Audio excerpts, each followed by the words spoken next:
नमस्कार दोस्तों, स्वागत है आपका मेरे इस YouTube चैनल पर। मेरा नाम है डॉक्टर आर बी धमन और मैं लगभग पिछले 30-32 वर्ष से ज्योतिष की प्रैक्टिस कर रहा हूँ। 10-15 वर्ष हो गए मेरे को ज्योतिष की कक्षाएं भी लेता हूँ, ज्योतिष पढ़ाता भी हूँ। मेरा विश्वास नक्षत्र एस्ट्रोलॉजी पर ज़्यादा है। नक्षत्र गणना से अगर कोई फलादेश किया जाए या भाव राशि गणना से कोई फलादेश किया जाए तो इन दोनों में काफ़ी अंतर दिखाई दिया। मैंने रिसर्च किया, इस पर काफ़ी खोजबीन की। मुझे ये समझ में आया कि वैदिक काल में नक्षत्र पद्धति का ही प्रयोग किया जाता था, चाहे वो महाभारत काल हो या उससे पहले रामायण काल हो।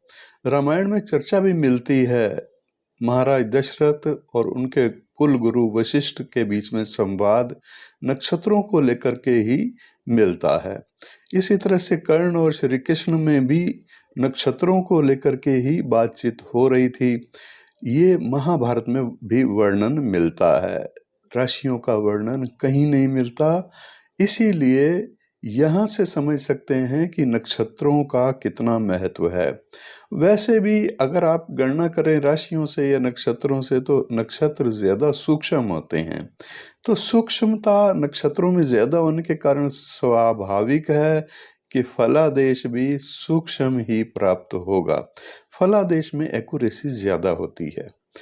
नक्षत्रों पर बहुत सारा काम मैं करता हूँ और नक्षत्र के अनुसार ही मैं ज्योतिषीय मार्गदर्शन या प्रेडिक्शन भी देता हूँ। अगर कोई मेरे से कुंडली कंसल्ट करना चाहता है तो उसमें भी मैं नक्षत्रों को ही बेस बना करके नक्षत्रों के अनुसार ही सारी प्रेडिक्शन उसको देता हूँ। तो आज नक्षत्रों की क्रम में ही हम बात करेंगे 25वां नक्षत्र, जो कि है पूर्वा भाद्रपद नक्षत्र। पूर्वा भाद्रपद नक्षत्र की कुछ विशेषताएं हैं जो सबसे पहले मैं आपको बताना चाहूँगा। इसके जो देवता हैं बड़े महत्वपूर्ण होते हैं, किसी भी नक्षत्र के देवता। अगर हमारे जन्म के नक्षत्र पर कोई प्रॉब्लम आती है, कोई क्रूर ग्रह का प्रभाव होता है तो पीड़ा देने वाला प्रभाव होता है उस क्रूर ग्रह का। ऐसे में हम नक्षत्र देवता की पूजा करें तो हमें राहत मिलती है, शांति मिलती है। इसी तरह से नक्षत्र स्वामी का भी यही रोल है। तो इस पूर्व भाद्रपद नक्षत्र के जो देवता हैं वो हैं अजएकपाद। अजएकपाद देवता हैं इसके और नक्षत्र स्वामी हैं बृहस्पति यानी गुरु ग्रह। राशि कुंभ है। इस नक्षत्र में शुरुआत होती है कुंभ राशि से और कुछ भाग मीन राशि में भी पड़ता है इस नक्षत्र का। इसलिए राशियां दो होती हैं इस नक्षत्र की। ऐसा कह सकते हैं कुंभ और मीन राशि। अब ये राशियां दो हैं तो राशि स्वामी भी शनि और बृहस्पति गुरु हुए। शनि और गुरु ये दो ग्रह इस राशि के स्वामी हुए जिस राशि में इस नक्षत्र का स्थान है। अब ये नक्षत्र की जो तत्व स्थिति है, तत्व कौन सा है? 5 तत्वों में से अग्नि तत्व का ये नक्षत्र माना गया है। नक्षत्र का स्वभाव उग्र है। सौर मंडल में इस नक्षत्र की स्थिति कुंभ राशि में शुरुआत होती है, कुंभ राशि के 20 अंश 00 कला से, और 3 अंश 20 कला मीन राशि में इसकी समाप्ति होती है। नक्षत्र की प्रकृति राजसिक है और प्रकृति राजसिक वाला ये नक्षत्र थोड़ा सा अशुभ कारक नक्षत्र भी माना गया है। तो ये नक्षत्र है पुरुष संज्ञक। इस नक्षत्र की जाति है ब्राह्मण और योनि सिंह है इस नक्षत्र की। योनि वैर इसका हाथी यानी गज से है। गण मनुष्य है, नाड़ी मध्य है। काल पुरुष के शरीर के किस अंग में इस नक्षत्र का स्थान है? बायां जांघ में इस नक्षत्र का स्थान माना गया है। नक्षत्र का चिन्ह भी बड़ा महत्वपूर्ण है। नक्षत्र का चिन्ह है तलवार। इसकी दिशा पश्चिम दिशा मानी गई है। हर नक्षत्र के 4 चरण होते हैं जो कि 4 अक्षरों से पहचाने जाते हैं। इस नक्षत्र के जो 4 चरण हैं उसमें से, सो, दा और दी अक्षर से पहचाने जाते हैं 4 चरण। पूर्वा भाद्रपद नक्षत्र की जैसा की स्थिति मैंने आपको पहले भी बताया कि सौर मंडल में राशि चक्र जिसको कहते हैं कुंभ राशि से शुरुआत होती है, मीन राशि तक है। कुंभ राशि के 20 अंश 00 कला से इस नक्षत्र की शुरुआत होती है और मीन राशि के 3 अंश 20 कला तक ये नक्षत्र की स्थिति रहती है। मतलब यह है कि सौर मंडल का जो ग्रहों का भ्रमण मार्ग है, उस मार्ग के इस क्षेत्र का नाम पूर्वा भाद्रपद नक्षत्र है। भारतीय खगोल गणना के अनुसार ये नक्षत्र सौर मंडल का 25वां नक्षत्र माना गया है। इस नक्षत्र के अधिष्ठाता देवता अजैकपाद, अज यानी बकरा और एक पैर वाला बकरा, ऐसा कह सकते हैं इस नक्षत्र की देवता का ये नाम है।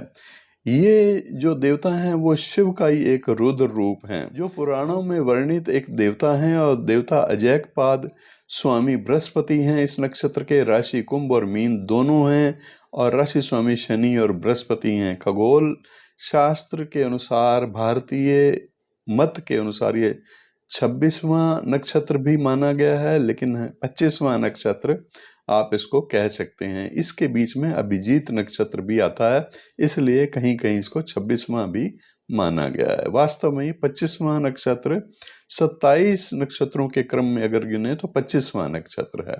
ध्रुव संज्ञक नक्षत्र है। इससे पूर्व सुखी पाद या पूर्व पृष्ठप्रदा भी इसको कहते हैं। ये अशुभ राजसिक प्रकृति वाला और पुरुष संज्ञक नक्षत्र माना गया। इसकी जाति ब्राह्मण, योनि सिंह, योनि वैरगज से, गण मनुष्य, नाड़ी आदि है। ये नक्षत्र पश्चिम दिशा का स्वामी माना गया है। ये द्वि आकृति का नक्षत्र है। इसका मंडल 2 जुड़वा शिशुओं जैसा दिखाई देता है, इसलिए इसे यमल सदृश्य भी कहा जाता है। इसके देवता अजैकपाद, अजीकपाद भी कहते हैं। ये प्राचीन असुर देवता हैं। इन्हें एक पैर वाला बकरा भी कहा जाता है। आग का अजगर किसी भाषा में ये भी कहा जाता है। शिव का एक रूप रुद्र भी कहा जाता है। एक पाद हिंदू भगवान शिव के एक पैर पहलू को दर्शाता है, एक पहलू को दर्शाता है। इसके 3 शास्त्रीय रूप हैं। एक पाद मूर्ति, एक पैर और 4 भुजा। नंबर 2 एक पाद त्रिमूर्ति, एक पैर, शिव के साथ ब्रह्मा और विष्णु का धड़।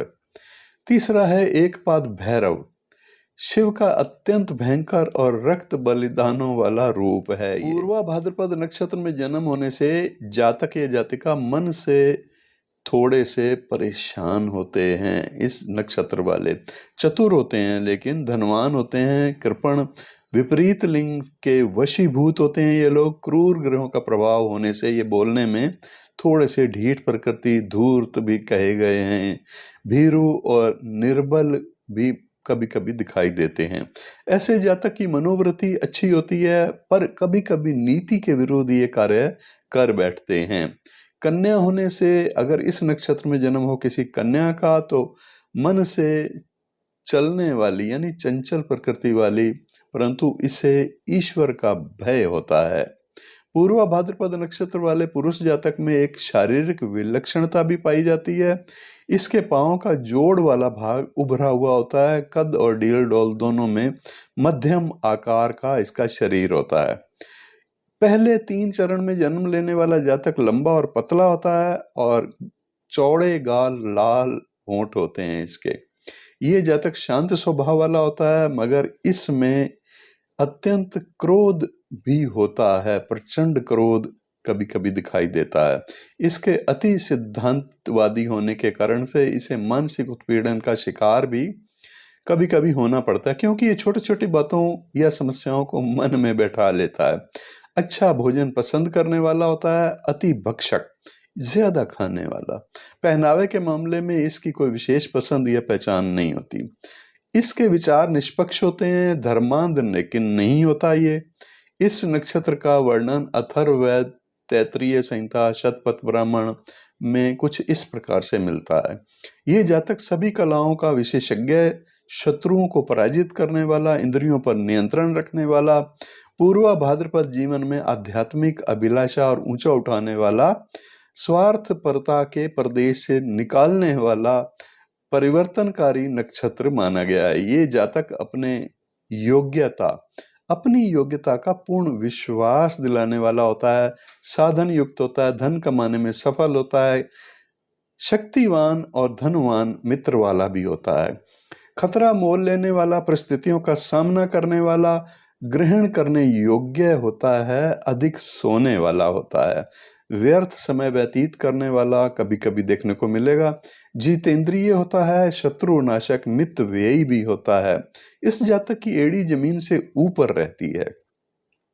ये मध्यम कद वाला, चौड़े गाल वाला और गुद्देदार होंठ वाला होता है।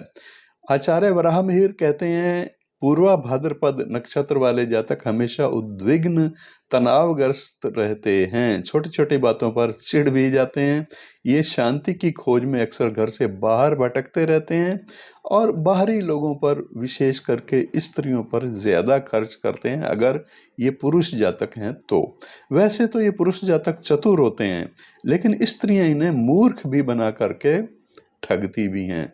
वराहमिहिर की बातों की पुष्टि नारद भी इसी तरह से करते हैं। आचार्य नारद के अनुसार ये जातक निंदक भी होता है, रसिक भी होता है, हेकड़ी स्वभाव वाला, ढोंग प्रकृति वाला, विभिन्न स्वांग रचने में भी एक्सपर्ट होता है, अपने को प्रदर्शित करना इसकी आदत होती है। स्त्रियों के अलावा दूसरों को फूटी कौड़ी भी नहीं देने वाला होता। आचार्य पराशर के अनुसार इन लोगों में संकल्प शक्ति प्रशंसनीय होती है। सामान्य रूप से ये रात में देर से सोकर सुबह देर से ही उठने वाले होते हैं। रात्रि जागरण में इनका व्यवसायिक उद्देश्य होता है शायद। और चुस्त चौकस रहने वाले ये लोग हिम्मत वाले बड़े होते हैं। इन लोगों का स्वभाव जटिल होता है और दुर्गम भी होता है। इन लोगों में ठंडा करके खाने की आदत भी होती है। मतलब यह है कि शत्रुता या मित्रता में त्वरित भुगतान ना करके समय आने पर चुकता करते हैं। ये जातक शांति प्रिय, कभी कभी भड़कने वाले भी होते हैं, आर्थिक रूप से कमजोर लेकिन सम्मान पाने वाले भी होते हैं, सब निर्भर, अपने आप पर निर्भर होते हैं, मददगार, स्वादिष्ट भोजन के प्रिय होते हैं। ये जातक पक्षपातहीन, धर्मांधता रहित होते हैं, धर्म अंधा बन करके धर्म की पालना नहीं करते, सोच समझ करके अपने धर्म पर विश्वास करते हैं, ईश्वर भक्त होते हैं, शास्त्र नियमों का पालन करने वाले होते हैं, मित व्ययी, साधारण वस्त्रों के प्रिय, अवरोधक और नफरत सहन करने वाले, व्यवसाय में परंपरागत होते हैं और शासकीय सेवक हों तो जल्दी उन्नति करने वाले होते हैं। समाज और अर्थ से अगर देखा जाए तो आजाद जीवन का यापन करने वाले होते हैं। 23 से 34 वर्ष की आयु के बीच में अप्रत्याशित उन्नति करने वाले ये लोग और 40 से 54 वर्ष के मध्य स्थिरता इनको प्राप्त होती है। ये लोग व्यापारी, कोषालय से संबंधित, कार्यकारी और लेखक, अभिनेता भी हो सकते हैं। ज्योतिष में रुचि हो तो ज्योतिषी भी हो सकते हैं। खगोल के जानने वाले, शास्त्रीय कार्य करने वाले, शासकीय सेवक भी हो सकते हैं, अध्यापक भी होते हैं। माता पिता के प्यार दुलार से ये लोग वंचित, पिता की विशेषताओं से गर्वित, लेकिन विचारों में मतभेद होने से विरोध भी इनका पिता से रहता है। इनकी जो माता है वो कार्यशीला होती है और कार्यशीला होने से उसके प्यार से दूरी या वंचित होते हैं। लेकिन माता के प्यार का अभाव ग्रहों की प्रतिकूलता के प्रभाव वश ही होता है। अगर शासकीय सेवा में हो तो राजस्व अधिकारी होते हैं ये लोग, जरूरतमंदों को सहायता देने में ये हमेशा तैयार रहते हैं। इस पर भी इसे बदले में टकराव और घृणा ज्यादा मिलती है। आर्थिक रूप से कमजोर होने के उपरांत भी दूसरों से सम्मान और विश्वास प्राप्त करने वाले होते हैं। धार्मिक स्वभाव के और वेद शास्त्रों के अनुसार धार्मिक अनुष्ठान भी संपन्न कर लिया करते हैं कभी कभी। जबकि ये यथेष्ट रूप से धनवान होते हैं। धन संचय करने की बजाय इज्जत और सम्मान अर्जित करने में इनका विश्वास ज्यादा होता है। ये जातक अपने विचार निष्पक्ष ढंग से प्रस्तुत करते हैं। जन्मजात बुद्धिमान और कला कौशल जानने वाले व्यक्ति होते हैं। कारण किसी भी व्यवसाय में ये दीप्तिमान होते हैं। अगर ये सरकारी नौकरी में होते हैं तो सरकार से अप्रत्याशित रूप से पदोन्नति और बाकी अन्य प्रकार के लाभ भी प्राप्त करने की आशा करते हैं। ये आर्थिक सामाजिक रूप से स्वतंत्र जीवन व्यतीत करने में भी सक्षम होते हैं। जीवन में विशिष्ट उन्नति और प्रगति के अवसर इसको कई मिलते हैं। फिर भी इस समय मानसिक परेशानियों को नकारा नहीं जा सकता। जब तक की आयु का 40 से 54 वर्ष का समय जीवन के सुनहरी अवसरों वाला समय होता है।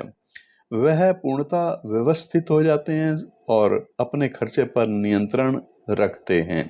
ये जातक बैंकिंग से संबंधित भी हो सकते हैं, सरकारी नौकरी वाले भी हो सकते हैं, शिक्षक भी हो सकते हैं, अभिनेता या लेखक भी हो सकते हैं, अनुसंधान कार्य से संबंधित कर्मचारी या ज्योतिष खगोल शास्त्र को जानने वाले भी देखने को मिलते हैं। दीप्तिमान होते हैं, लेकिन सरकारी नौकरी में होगा तो देखा गया कि पूर्वा भाद्रपद नक्षत्र में जन्म लेने वाले जातक राजस्व वसूली विभाग में ऐसे किसी विभाग में होते हैं जहां धन विनिमय का कार्य होता हो। किसी पद पर होते हैं, ये अपनी माता का स्नेह और देखभाल पूर्ण रूप से प्राप्त नहीं कर पाते। ये एक बात बार बार कही गई है। ज्योतिष के विद्वानों के अनुसार जातक अपनी माता की दूरी होने के कारण उनसे अलग भी कभी कभी रहते हैं। मेरे निजी अनुभव के अनुसार जातक अपनी माता से पूर्ण स्नेह और देखभाल प्राप्त नहीं कर पाते, क्योंकि वो किसी सरकारी नौकरी या प्राइवेट नौकरी करने में वो व्यस्त होती हैं, महत्वपूर्ण कार्य या पद पर होंगी, और ये स्वाभाविक है कि व्यस्तता से युक्त माता होने के कारण स्वयं बालकों से अधिकतम दूरी ही रहती है। इसलिए हमारे प्राचीन ऋषियों की ये धारणा काफी हद तक सही लगती है। लेकिन किन्हीं किन्हीं ग्रंथों में माता की मृत्यु भी इसका कारण लिखा गया है, पर माता की मृत्यु तो उनकी अपनी कुंडली या बालक की कुंडली में ऐसी क्रूर ग्रहों की स्थिति या मार्केश की स्थिति जब होगी उसके आधार पर ही कही जा सकती है, अन्यथा नहीं कहा जा सकता। इस प्रभावों का विश्लेषण करने के बाद ही कुछ कहा जा सकता है। एक विशेषता यह भी होती है कि कई मामलों में जातक अपने पिता पर गर्व करता है, और अगर अन्य ग्रहों की अनुकूल स्थिति हो तो पिता इसका बड़ा प्रसिद्ध और नैतिक रूप से चरित्रवान भी होता है। कलाओं में भाषण देना, लेखन के क्षेत्र में इसके पिता को लोकप्रियता ज्यादा प्राप्त होती है। मगर पिता की इतनी विशेषताओं के उपरांत भी इसमें पिता पुत्र में मतभेद भी रहता है, और कभी कभी तो मतभेद विवाद उत्पन्न भी कर देता है। इस जातक को जीवन में लकवे का खतरा भी होता है, या एसिडिटी अम्लता की अधिकता भी होती है, मधुमेह से ग्रस्त होने का योग भी होता है। इससे पसलियों या बगल या पांव के तलवों की शिकायत भी, दर्द वगैरह की होती है। अब हम बात करेंगे पूर्वा भाद्रपद नक्षत्र के पहले जो 3 चरण हैं उनमें कुछ विशेषताएं क्या होती हैं। शनि की राशि कुंभ, बृहस्पति के नक्षत्र में जन्म लेने वाला ये जातक उदार चित्त वाला, सौम्य प्रकृति वाला होगा, चौड़ा चेहरा होगा, दार्शनिक, सत्यवादी होगा, मित्रों का हितैषी, बुद्धिमान, स्वाभिमानी, ज्योतिष प्रेमी, आलोचक, दूसरों से काम निकालने में एक्सपर्ट, चतुर होता है, ईश्वर भक्त, स्त्रियों से संकोच करने वाला होता है, यात्रा प्रिय, वृद्धावस्था में अचानक धन प्राप्त करने वाला, स्वावलंबी भी होता है। अगर लगन भी इसी नक्षत्र में हो या कोई पाप ग्रह का प्रभाव लगन पर हो तो ये व्यक्ति निम्न स्तर के कार्यों में भी रुचि लेने वाला होता है। कभी कभी वैश्यागामी पुरुष हो तो हिंसक भी हो जाता है, ऐसे कार्य करने वाला और क्रोधी और नास्तिक स्वभाव भी होता है, देखा गया है। भाद्रपद के चौथे चरण में गुरु की राशि मीन में जन्म लेने वाला ये जातक दयालु स्वभाव वाला, आकर्षक और प्रभावशाली होता है, प्रभावशाली व्यक्तित्व वाला होता है, व्यवहार कुशल, सत्यनिष्ठ, महत्वाकांक्षी, शुभ विचारों से युक्त, उदार हृदय वाला, परोपकारी, संगीत, कला और साहित्य को जानने वाला होता है, विद्वान होता है, अधिकार पूर्ण वाणी से युक्त, पुराण, दर्शन या शास्त्रों में भी इसको इंटरेस्ट होता है, रुचि होती है। समाज में प्रतिष्ठित होता है, धनवान होता है, वाहन और संतान से युक्त, सुखों से युक्त होता है। अनेक प्रकार के भौतिक सुख जो कि इसको प्राप्त होते हैं, उपलब्ध होते हैं। सेक्स के संबंधों में संकोचशील रहने वाला होता है। कुंडली में अगर बृहस्पति पाप ग्रहों से प्रभावित हो तो जातक ढीठ और कृपण भी होता है, डरपोक और स्त्री के वशीभूत रहने वाला ऐसी स्थिति में देखने को मिलता है। इस नक्षत्र के अंतिम भाग में जन्म लेने वाला जातक अक्सर प्रकाशक, पुस्तक विक्रेता, प्रोफेसर भी हो सकता है, राजनीतिज्ञ भी हो सकता है, मंत्री पद पर भी आसीन हो सकता है, प्रशासन संबंधी विभाग में भी, यह वकालत के कार्य में, धार्मिक और वित्तीय कार्यों से संबंधित योजना आयोग का अध्यक्ष वगैरह भी हो सकता है। फिजिशियन भी होते हैं, बैंक अधिकारी और शिक्षा संबंधी ये कार्य करने वाले या किसी संस्था के अध्यक्ष, फिजिशियन, बैंक अधिकारी भी हो सकते हैं। कंप्यूटर या शिक्षा से संबंधित व्यवसायों से विशेषज्ञ भी ये हो सकते हैं। इन्हें पेट से संबंधित परेशान कर सकती हैं। बलगम, पैर में पसीना आना, सूजन और रोगों से अधिक संभावना इस तरह के रोगों की होती है। पूर्वा भाद्रपद नक्षत्र में जिस जातक या जातिका का जन्म हुआ है वो मध्यम कद वाले होते हैं, शांति प्रिय होते हैं। पूर्वा भाद्रपद नक्षत्र में जन्म लेने वाले जातक सामान्य रूप से अगर देखा जाए तो मध्यम कद वाले होते हैं, शांति प्रिय होते हैं, बुद्धिमान होते हैं, सिद्धांतवादी होते हैं, सादगी पसंद और निष्पक्ष व्यवहार वाले होते हैं। ऐसे जातक ईश्वर के प्रति आस्था रखने वाले होते हैं, कर्मकांड करने वाले होते हैं। हालांकि धर्म के मामले में ये रूढ़िवादी नहीं होते, परंतु अच्छे दिल वाले होते हैं, सबकी सहायता के लिए हमेशा तैयार रहने वाले होते हैं। भौतिक संपत्ति से अधिक इनके पास सद्भावना और यश की पूंजी होती है। ऐसे जातक व्यवसाय में भी सफल होते हैं और अगर शासकीय सेवा में हो तो उसमें भी इनकी पदोन्नति होती है, मान सम्मान की प्राप्ति होती है। ये प्रतिभा के धनी होते हैं, इसलिए किसी भी क्षेत्र में चमक सकते हैं। ज्योतिष शास्त्र, खगोल शास्त्र के विषय में भी इनका झुकाव होता है। इसके प्रति सामान्य रूप से ऐसे जातक को माता का पूर्ण स्नेह प्राप्त नहीं हो पाता, कोई न कोई कारण रहा होगा, कोई न कोई कारण हो सकता है। इसका एक कारण माता से ज्यादातर अलगाव भी होता है। जातक के पिता का ललित कला या लेखन के क्षेत्र में पर्याप्त यशस्वी होना भी बताया गया है और पिता के इस प्रसिद्धि का जातक को भी लाभ मिलता है। एक जीवन सामान्य रूप से देखा जाए तो सुखी ही बीतता है इस जातक का, पर पूरी तरह से सुव्यवस्थित होगा, अपने खर्चों पर नियंत्रण रखेगा, ये कहना बड़ा मुश्किल होता है। ये व्यवसाय, बैंकिंग, सरकारी नौकरी या शिक्षक, अभिनेता या लेखक, अनुसंधानकर्ता, कर्मचारी, ज्योतिष या खगोल शास्त्री के रूप में भी प्रसिद्ध हो सकता है। सरकारी नौकरी में होगा तो भी प्रसिद्धि, इसको मान सम्मान पूरा मिलता है। पूर्व भाद्रपद नक्षत्र में जन्म लेने वाले जातक में ये सब विशेषताएं पाई जाती हैं। ये अपनी माता से स्नेह और देखभाल पूर्ण रूप से प्राप्त नहीं कर पाते, ये बार बार इस नक्षत्र के बारे में कहा गया है। ज्योतिष के विद्वानों के अनुसार जातक अपनी माता से कुछ समय तक तो जरूर अलग रहता है। माता का स्नेह इसलिए भी इसको कम मिल पाता है। अब बात करते हैं चारों चरणों में अलग अलग क्या फल होते हैं जो कि इसी नक्षत्र वाले जातक में कुछ विशेषता बताते हैं। सबसे पहला चरण, इस नक्षत्र का जो पहला चरण है, इस चरण का स्वामी मंगल ग्रह है। इसमें शनि, गुरु, मंगल का प्रभाव है और कुंभ राशि के 20 अंश 00 कला से 23 अंश 20 कला तक ये पहला चरण पड़ता है पूर्वा भाद्रपद का। और नवांश मेष है। ये नक्षत्र चरण आक्रामकता का, मानसिक ऊर्जा का, तोड़फोड़ का, दृढ़ निष्कर्ष का सूचक ये नक्षत्र चरण माना गया है। ये जातक मेढे के समान मुख और नेत्र वाले होते हैं, स्त्रियों से अश्लील प्रेम करने वाले भी होते हैं, भीड़ से दूर रहते हैं। ये पुरुष जातक अगर हो तो अपमानित, पित्त रोग से पीड़ित, साहसी, धैर्य युक्त, शूरवीर होते हैं। इस नक्षत्र चरण वाले जातक अति आक्रामक भी देखने को मिलते हैं। अंतिम लक्ष्य प्राप्त करने के लिए कर्मठ विपरीत लिंग का शौकीन होता है। ये शया सुख से अनभिज्ञ होता है। अब दूसरा चरण, पूर्व भाद्रपद का दूसरा चरण, पूर्व भाद्रपद नक्षत्र का दूसरा चरण में अगर जन्म हो किसी जातक या जातिका का, तो क्या और अतिरिक्त विशेषताएं होती हैं। इस चरण का स्वामी शुक्र ग्रह है। इसमें शनि, गुरु और शुक्र का प्रभाव है। कुंभ राशि के 23 अंश 20 कला से 26 अंश 40 कला तक और नवांश वृषभ का होता है। ये नक्षत्र चरण संतोष का, स्पष्टता का सूचक नक्षत्र चरण माना गया है। ये जातक स्थिर चित्त वाला होता है। ये जातक सत्य बुद्धि वाला होता है, राजा का प्रेमी होता है या सैन्य अधिकारी भी हो सकता है, सुभग होता है और मैत्रीपूर्ण स्वभाव वाला होता है, स्नेहशील, मोटे दांत, बड़े नेत्र वाला।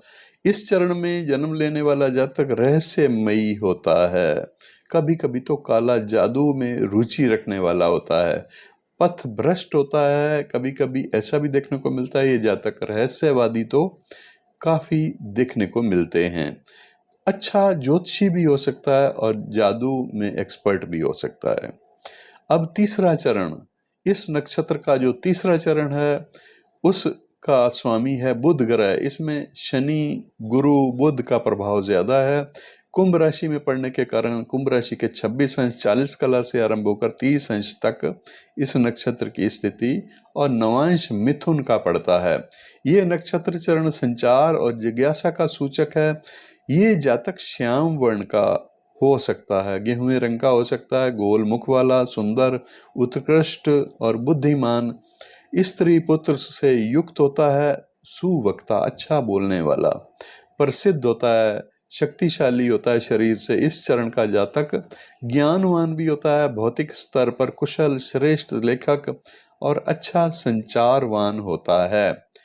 चौथा चरण इस नक्षत्र का क्या कहता है। इस नक्षत्र के चौथे चरण में अगर जन्म हो तो इस चरण का स्वामी चंद्रमा है। इसमें शनि, गुरु और चंद्रमा का प्रभाव विशेष होता है। मीन राशि में पड़ता है ये नक्षत्र का चौथा चरण। 00 अंश मेष राशि के और 3 अंश 20 कला तक का ये नक्षत्र चरण है। नवांश कर्क का पड़ता है इसमें। ये नक्षत्र चरण भी जादू या मैजिक जैसी विद्या का सूचक है। सीमांत, परोपकारिता, तोड़फोड़, सामाजिकता का सूचक भी है। इस नक्षत्र चरण में जन्म लेने वाला जातक रक्त वर्ण, गौर वर्ण भी होता है, गोल लाल चेहरे वाला, पतली कमर वाला, बुद्धिमान, चंचल चित्त वाला, उत्साही, आशावादी होता है, शुभ लक्षण वाला होता है, मुखिया होता है ये अपने क्षेत्र में, कोमल अंग वाली पत्नी होती है इसकी।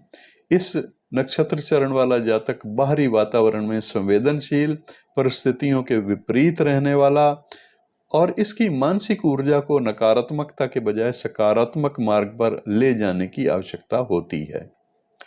ये चारों चरण का फल था। पूर्वा भाद्रपद नक्षत्र के पहला, दूसरा, तीसरा और चौथा चरण का फल इस प्रकार से बताया गया है शास्त्रों में। अब पूर्वा भाद्रपद नक्षत्र में अगर किसी कन्या का जन्म हो, किसी महिला का जन्म होता है तो महिलाएं कैसी होती हैं। चाहे किसी भी चरण में जन्म हो, पूर्वा भाद्रपद नक्षत्र के चारों चरणों में से किसी भी चरण में महिला का जन्म हो तो वो महिला का स्वभाव, व्यवहार, आचरण, शारीरिक लक्षण कैसे होते हैं। इस नक्षत्र की स्त्री पुरुष जातक वाले सभी गुण दोष उसमें माने जाते हैं। जो पहले बताए गए हैं वो सब तो होते ही हैं, उसके अतिरिक्त कुछ विशेष गुण दोष ये होते हैं। ये ना तो मोटी और ना तो पतली होती है, लंबी ना ठिगनी होती है, सामान्य कद वाली होती है, सुंदरता की प्रतिमूर्ति होती है, कोई कोई इकहरे बदन की होती है, ईमानदार और निष्कपटता, ये दो गुण इसमें मुख्य रूप से होते हैं। अगर सिर भी कट जाए तो ये नियम और सत्य मार्ग से डिगने वाली नहीं होती। जन्मजात नेता, अग्रणी रहने वाली, दूसरों से काम लेने वाली, शक्ति और अधिकार मिलने पर सफल आशावाद की प्रतीक होती हैं। इनकी शिक्षा विज्ञान और तकनीकी में होने के कारण अध्यापिका भी हो सकती हैं, सांख्यक, गणक, ज्योतिषी भी हो सकती हैं। इसके पति और संतान से विशेष लगाव होता है इसको, और ये गृह कार्य और गृह प्रशासन में प्रवीण होती हैं। संतान अधिक होती हैं, आज्ञाकारी भी होती हैं। रोहिणी नक्षत्र के जातक से अगर इसका विवाह हो जाए तो संतान अधिक होती हैं, गृहस्थी सुखी रहती है। पूर्वा भाद्रपद नक्षत्र में जन्म लेने वाली जातिकाएं लगभग इन सभी बातों की घटनाएं तो उसके साथ घटती ही हैं। वो सत्यनिष्ठ, ईमानदार, नम्र और वाकई जरूरतमंदों की भरपूर सहायता करने वाली होती हैं। ऐसी जातिकाओं की विज्ञान या तकनीकी विषयों में ज्यादा रुचि होती है। ये एक सफल शिक्षिका बन सकती है और सांख्यिकी विशेषज्ञ या शोधकर्त्री भी बन सकती हैं। इनकी ज्योतिष शास्त्र में अगर रुचि हो तो अच्छी पैंठ बना सकती हैं। ये ऐसी जातिकाओं का पारिवारिक जीवन सुखी होता है। ये पति को और अपने बच्चों को पूरी तरह से अटैचमेंट, प्यार देने वाली होती हैं। ऐसी जातिकाओं को निम्न रक्तचाप यानी लो ब्लड प्रेशर के लक्षणों का विशेष ध्यान रखना चाहिए। अगर ऐसा है तो इसका खतरा होता है। इसकी चिकित्सा में लापरवाही नहीं बरतनी चाहिए। तो दोस्तों, ये था पूर्वा भाद्रपद नक्षत्र में जन्म लेने वाले पुरुष कैसे होते हैं, महिलाएं कैसी होती हैं और चारों चरणों का फल क्या होता है, पहला, दूसरा, तीसरा और चौथा चरण। महिलाओं के लिए विशेष जो बताया गया है उसमें ये समझ लेना चाहिए कि बाकी पुरुषों वाले पहले जो बताए गए हैं सभी लक्षण तो होते ही हैं। जो महिलाओं पर लागू नहीं होते वो नहीं होते। महिलाओं के लिए अलग से स्पेशल जो अंत में बताया गया है वो सब उसमें शामिल कर लेने होंगे। दोस्तों, वीडियो अगर आपको अच्छा लगा तो जरूर लाइक और शेयर कर दीजिएगा। सब्सक्राइब चैनल जरूर कर लीजिएगा। प्रोत्साहन इसी से हमें मिलता है। और अगर कंसल्टेशन की जरूरत हो, किसी को ज्योतिषीय मार्गदर्शन की आवश्यकता हो, तो मैं नक्षत्र गणना के अनुसार ज्योतिषीय मार्गदर्शन देता हूँ, कुंडली देख करके। कुंडली बनाता भी खुद हूँ, नक्षत्र गणना करके। और इसके लिए ये पेड सर्विस होती है और परामर्श के लिए आपको पेड सर्विस लेनी पड़ेगी, यानी आपको फीस पे करनी पड़ती है। फीस क्या होगी ये मेरे व्हाट्सएप नंबर या टेलीग्राम पर आप पूछताछ कर सकते हैं। मेरा टेलीग्राम नंबर या व्हाट्सएप नंबर इसी वीडियो के डिस्क्रिप्शन में भी दिया हुआ है, डिस्प्ले भी हो रहा है, आप कर सकते हैं उस पर संपर्क। ज्योतिष सीखना चाहते हैं तो वो सुविधाएं भी हमारे संस्थान द्वारा उपलब्ध हैं। ऑनलाइन ज्योतिष आप घर बैठे सीख सकते हैं। नंबर यही हैं, इन्हीं नंबरों पर आप पूछताछ कर सकते हैं। आज के लिए इतना ही, फिर मिलेंगे, अगले नक्षत्र की बात करेंगे। नमस्कार।